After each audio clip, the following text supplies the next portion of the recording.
Just doing a bit of maintenance on the power supply that is used to run my LEDs. I've just got it down at the minute just to replace the primary cap. Here's a look at the power supply. It's fairly decent, to be honest. It's just a cheap eBay chassis PSU. So let's have a quick look at it. So here are the input terminals. We'll just basically screw down type. You just put the wires in, and then there's a contact point, and then you just screw down, and it puts pressure on the contact and the wire. So on the input, firstly the fuse is actually on the neutral terminal. It's not on the positive, which is quite strange. But I guess it'll still work the same way, as it doesn't really matter which way you wire AC, whether it's positive or negative. Then we have an X cap, which is a real X cap. I think it's a 0.47 microfarad or something, or nanofarad. Then there's a EMI filter, which is just coils of wire wrapped around a magnetic frame.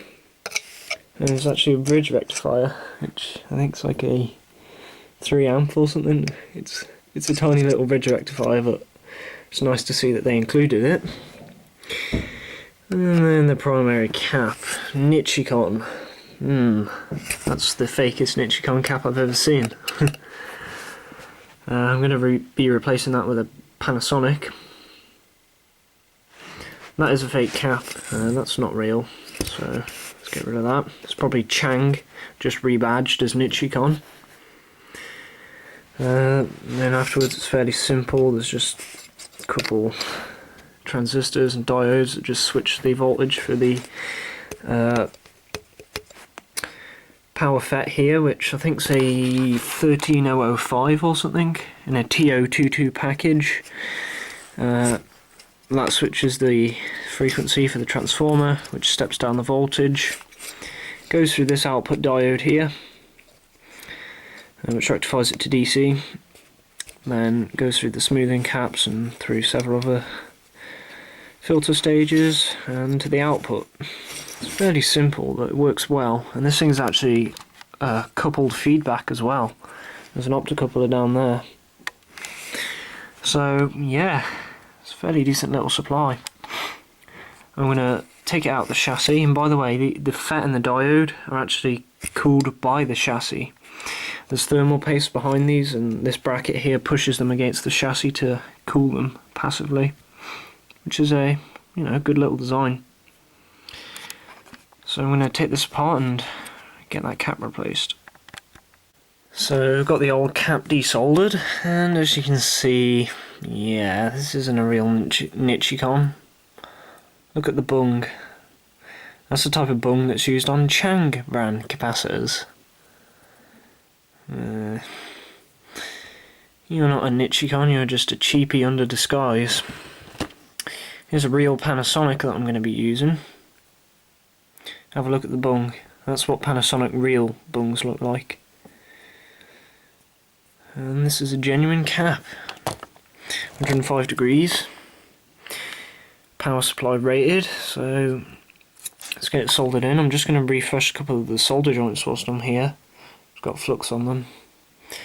Hopefully this power supply should be good for several years. That trace appears to have gotten hot, so I'm going to just go over it and just make sure it's all okay. Yeah, so let me get this replaced and clean up the bottom of this board, because I never used IPA when I originally did this. So yeah. We've replaced the primary cap, as you can see. The output caps are Chemicons as well, by the way. I've just gone over all the solder joints. Now it looks a load better. So let's get this back in the chassis, and I'm going to use Arctic Silver 5 again to help cool the devices. So let's get this back in the chassis and get it all hooked up. So I've reassembled the supply And I've even got thermal grease on the metal brace as well, because that can help transfer heat from the devices. So I've got them remounted. So let's seal it up and give it a test. Okay, so it's going to be the first power on test. There we go. It works.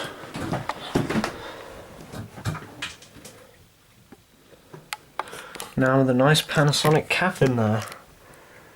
Sweet. So yeah, it's just a quick look at that power supply. Have the other one here. And pretty decent. So thanks for watching.